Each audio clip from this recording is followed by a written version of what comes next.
God bless you, and welcome back to Quest for Heaven's Best.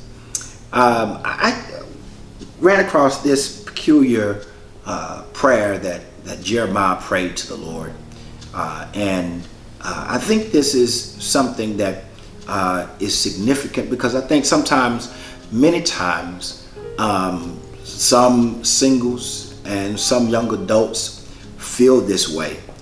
Because of all of the conflict and the turmoil and the situations that they deal with.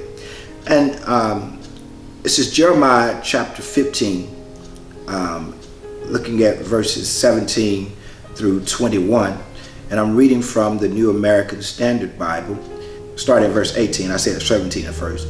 He says, "Why has my pain been perpetual, continuing, and my wound incurable, refusing to be healed? Will you indeed be to me like a deceptive stream with water that is unreliable? Therefore, thus said the Lord, if you return, then I will restore you. Before me you will stand. And if you extract the precious from the worthless, you will become my spokesman.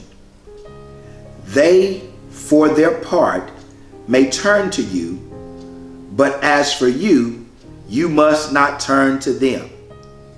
Then I will make you to this people a fortified wall of bronze, and though they fight against you, they will not prevail over you. For I am with you to save you and deliver you, declares the Lord.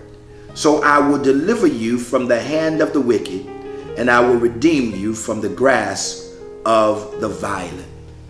And you know, sometimes the unmarried and the young adult seem like they are in a hopeless situation, and some of those are praying like Jeremiah because they're wanting to be healed so that they can get on with life and be more productive with life, wanting to be healed so that they can have this joy that God has already proclaimed. But now, because they're in this perpetual situation and cycle of weakness and brokenness, they're feeling as though God has forsaken them. It's not just unmarried and young adults, but that's what we're focusing on right now.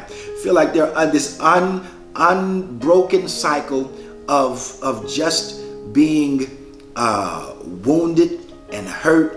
And Jeremiah is praying this type of prayer. And then God turns to Jeremiah. He said, look, if you return to me, I will restore you. I'll take away the cycle that you've been going through if you return to me. And then he says that you also need to know that you need to take that which is precious and remove it from the company of that which is worthless.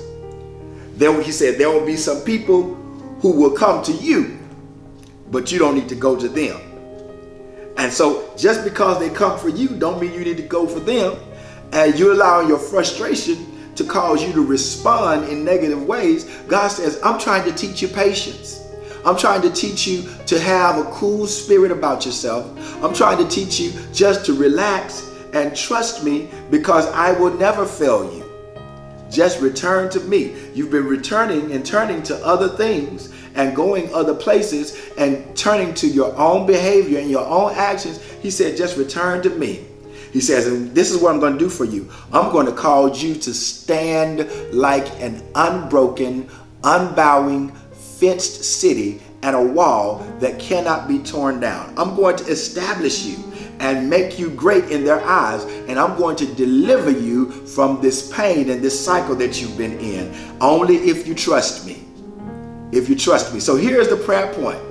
Number one is, Father, teach me how not to turn to other things in the midst of my brokenness.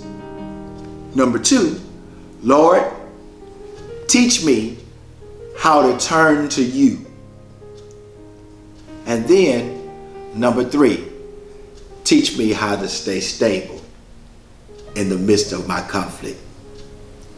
And then lastly, God healed me of my affliction.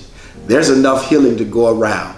Whatever you feel like you have been unhealed of, that God has promised you that he was going to heal you of, God has not forsaken you. He has not forgotten you. Just trust him, and he's going to come and he's going to deliver you. That's the word for today. God will deliver you. And that's a promise. God bless you. See you next week.